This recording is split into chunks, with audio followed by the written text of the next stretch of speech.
आपली आहे ती व्यवस्था सडू नये आणि त्याच्यावर गिधाडी प्रवृत्तीने लचके तोडू नये म्हणून काळजी घ्यायची असती ती राज्यकर्त्यांनी. मग ते विरोधातले असो किंवा सत्तेवर मांड ठोकलेले असो. आज बीडमध्ये स्वर्गीय संतोष देशमुख यांच्या क्रूर हत्येच्या निषेधार्थ जो मूक मोर्चा निघतोय, या मोर्चामध्ये सर्वसामान्य नागरिकाचं प्रतिनिधित्व नेमकं कोण करणार आहे, कोण करतंय, आणि सर्वसामान्य माणूस हा जो अतिशय व्यथित झालेला आहे त्या हत्येमुळं, त्याला न्याय मिळतोय का? राजकारण जे प्रदूषित आहे ते दूर होतंय का? आणि जातीय तेढ निर्माण होणार नाही याची खात्री त्याला पटते का? असे अनेक प्रश्न या मोर्चाच्या निमित्ताने विचारावे वाटतात आणि त्याच संबंधी आपण अतिशय थोडक्यामध्ये चर्चा करणार आहोत. नमस्कार, जय महाराष्ट्र. मी डॉक्टर अनिल फळे. माझी आपल्याला विनंती की चॅनल सबस्क्राईब करावं, सबस्क्राईबचं बटन दाबावं आणि आपल्या प्रतिक्रिया बिनधास्तपणे नोंदवाव्यात. एक सर्वसामान्यांच्या दृष्टिकोनातून आपण येथे विचार व्यक्त करत असतो, त्यामुळे आपल्या प्रतिक्रियांना अतिशय महत्व आहे. हे बघा, सुरेश धस आता आग ओकायला लागलेले धनंजय मुंडे यांच्या विरुद्ध मुख्यमंत्री देवेंद्र फडणवीस यांनी सुरेश धस यांच्या अंगावर भगवी शाल घालून त्यांचा सत्कार केलेला आहे. तसा तो धनंजय मुंडे यांचा देखील सत्कार भगवी शाल घालून केलेला आहे. कारण काय, हे महायुतीचे आहे, म्हणजे भारतीय जनता पार्टीचे आहेत, अजित पवार राष्ट्रवादी काँग्रेसचे आहेत, दोघंही. असं असताना सुरेश धस हे एवढी तोफ का धडाडत आहेत त्यांची, आणि धनंजय मुंडे यांना ते का घेरत आहेत? आतापर्यंत त्यांनी अनेक मुद्दे मांडलेले आहेत. पीक विमा घोटाळा आहे, वीज चोरी आहे, वीट भट्ट्यांचं आहे, महादेव ॲपचं आहे, आणि नाही म्हणायला रश्मिका मंदाना, प्राजक्ता माळी असे नावं घेत ते धनंजय मुंडे यांचं जे सिनेमॅटिक पॉलिटिक्स आहे त्याच्यावर प्रहार करत आहे. आता वाल्मिकी कराड यांच्याबरोबर धनंजय मुंडे यांचे कसे संबंध आहेत हे पंकजा मुंडे यांनी दसरा मेळाव्यात सांगितलेलं आहे. त्या पंकजा मुंडे असं म्हणत आहेत की ते माझं लेकरू आहे, त्यांनी माझं बूथवर काम केलेलं आहे, बूथ प्रमुख म्हणून.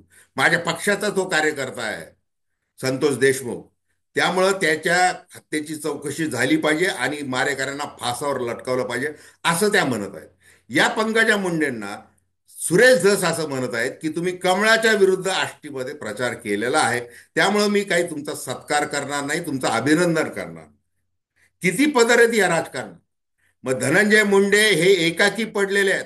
काय एकाकी पडलेले आहेत? तर कारण की ते स्वतः त्याला जबाबदार आहेत. वाल्मिकी कराड यांचे जे काही आर्थिक सामाजिक जे काही गुन्हे त्यांनी केलेले आहेत त्याच्यावर पांघरून टाकण्याचा प्रयत्न हा धनंजय मुंडे यांनी वारंवार केलेला आहे. सुरेश धस या म्हणतात त्याप्रमाणे पालकमंत्रीपद त्यांनी भाड्याने दिलेलं होतं. आता या चॅनलवर आपण अनेक पत्रकारांच्या मुलाखती दिलेल्या आहेत. काही पत्रकार असं म्हटलेले आहेत की हे जे आहे, हे साठलोट जे आहे, हे सगळं अनेक वर्षांपासून चालू आहे आणि या सगळ्या वाल्मिकी कराड यांना सगळ्या प्रकारचा अभय, म्हणजे ते स्वतः पालकमंत्री आहेत, स्वतः मंत्री आहेत, अशा थाटामध्ये त्यांनी सगळं पोलीस प्रशासन हातामध्ये घेतलं. आणि इतकंच नाही, त्या आशीर्वादाने त्यांनी काय केलं की परळी थर्मल पासून तर सगळ्या प्रकारचं अर्थकारण हे आपल्या हातामध्ये घेतलं. आणि ते किती मोठ्या प्रमाणात हातामध्ये घेतलेलं आहे याचा पाडा सुरेश धस हे बिनधास्तपणे सांगत आहेत. त्यांना कसलीही भीती नाहीये आणि ते सांगत आहेत. आता त्यांचा नेमका काय हेतू त्यांच्या विरुद्ध देखील आरोप केले जात आहेत. त्या आरोपांना वेगवेगळ्या प्रकारची झालर आहे. हे सगळं होत आहे, महाराष्ट्र सगळं हे बघतोय.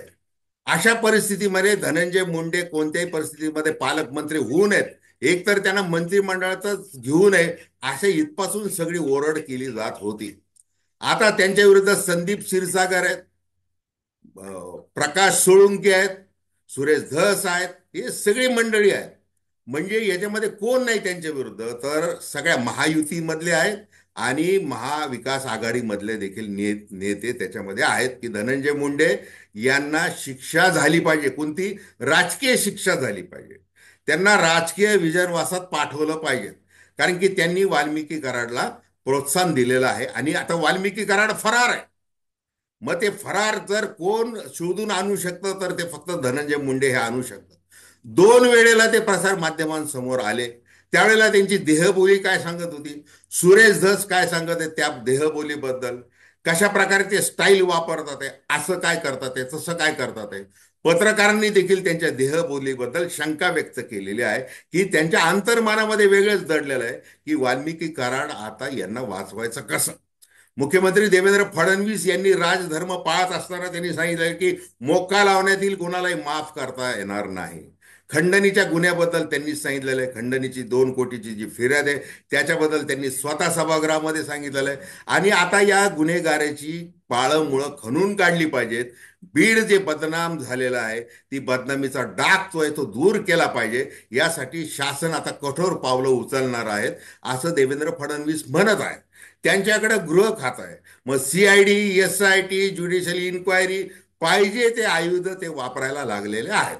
आता त्यांना यश कधी मिळतंय याची उत्सुकता लोकांना आहे. एरवी कितीही अट्टल गुन्हेगार असला म्हणजे तर त्याला पकडलं जातच. इतक्या प्रकारची अत्याधुनिक साधनं आहेत. मग आता 20 दिवसांपासून वाल्मिकी कराड का सापडत नाहीयेत हा प्रश्न आहे. ते जे मारेकरी आहेत 6-7 त्याच्यापैकी 3-4 अटक झालेली आहे. बाकीचे कुठं पसार झालेले आहेत, कुठं गायब झालेले आहेत, ते का सापडत नाही. त्यांचे कॉल रेकॉर्ड डिटेल्स का सापडत नाहीत. म्हणजे हे काय चाललेलं आहे असा प्रश्न सर्वसामान्य जनतेला आहे. आता मुळात पवन चक्कीचं जे काही अर्थकारण आहे, कशा प्रकारे 22 गुंठे जागा लागती, नंतर बाकीच्या आजूबाजूला 6-7 एकर कशी जागा लागती, कोणाच्या शेतातून ते न्यावं लागतं.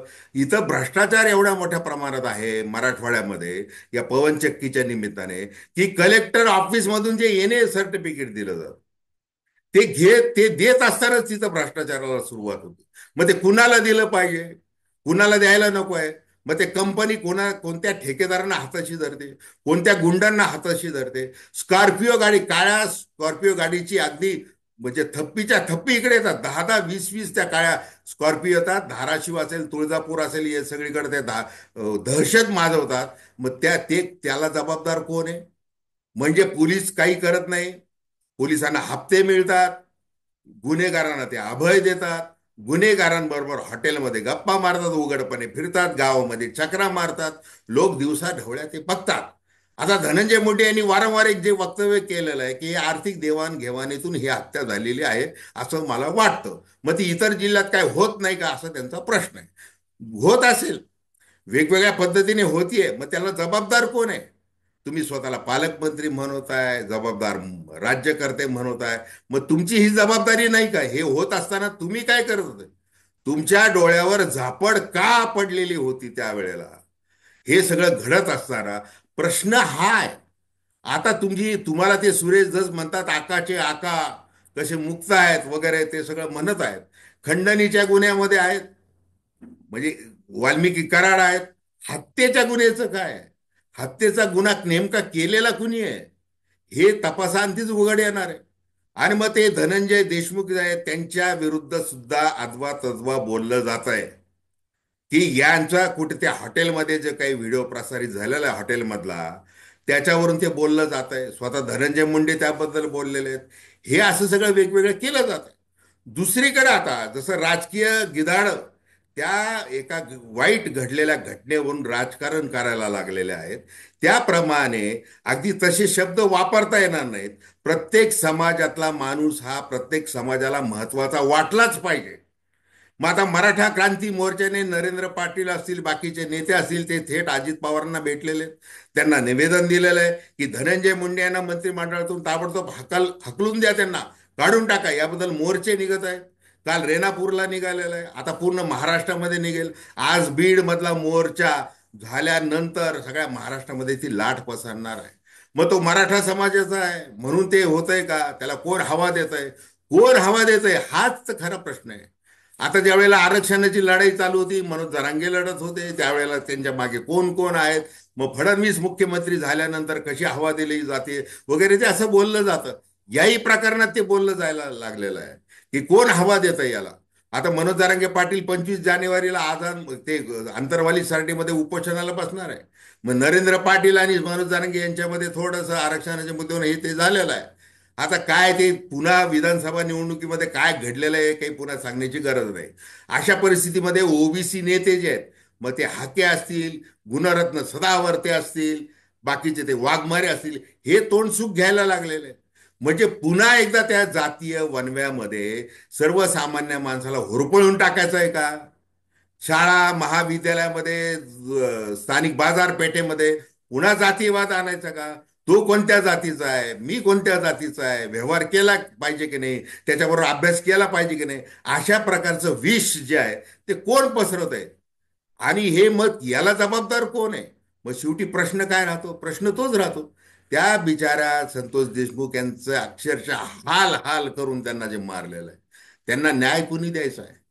ते कोणत्या जातीचे म्हणून द्यायचं आहे का काय करायचं आहे? एक माणूस म्हणून जो हृदयाला पाझर पाडणारं भाषण जे सुरेश धस यांनी केलं, संदेश क्षीरसागर यांनी केलं, ते विधिमंडळामध्ये केलेलं आहे, कायदे मंडळामध्ये केलेलं आहे, ते सगळं नोंद झालेलं आहे रेकॉर्डवर. मग सभापती अध्यक्ष यांच्या डोळ्यात देखील अश्रू साचले होते, सगळे आमदार अगदी सदगदित झाले होते.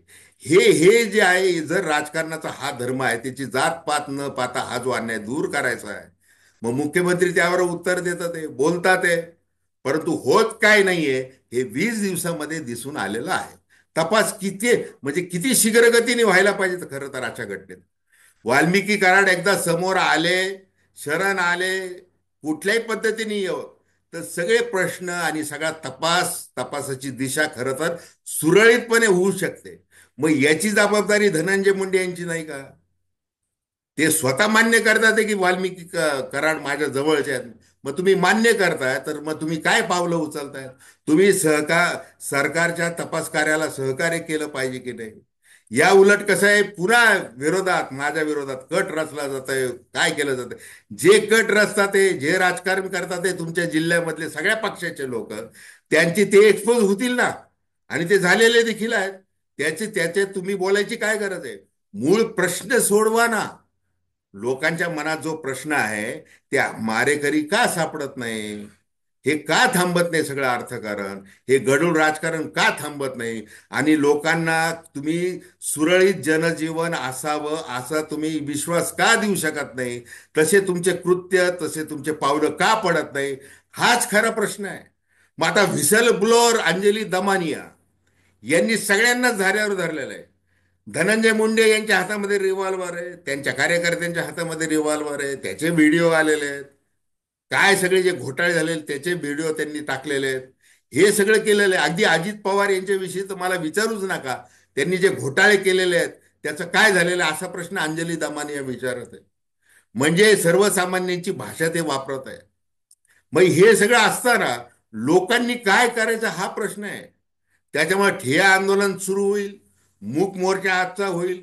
त्या मूक मोर्चामध्ये जसं सुरुवातीला म्हटलं राजकारण होईल, समाजकारण होईल, सगळे त्याला म्हणजे हवा द्यायचा प्रयत्न होईल. पण ही गिधाडी प्रवृत्ती कुठेतरी ठेचली पाहिजे असं सर्वसामान्याला वाटतंय. आणि मग त्या सर्वसामान्यांचा हा मोर्चा आहे, त्यामुळे तो यशस्वी झालाच पाहिजे. आणि सरकारने त्याची गांभीर्याने आता नोंद घेतली पाहिजे. तर धन्यवाद. हा व्हिडिओ आपल्याला आवडला असल्यास अवश्य शेअर करा, सबस्क्राईब करा आणि आपल्या प्रतिक्रिया बिनधास्तपणे नोंदवा. धन्यवाद.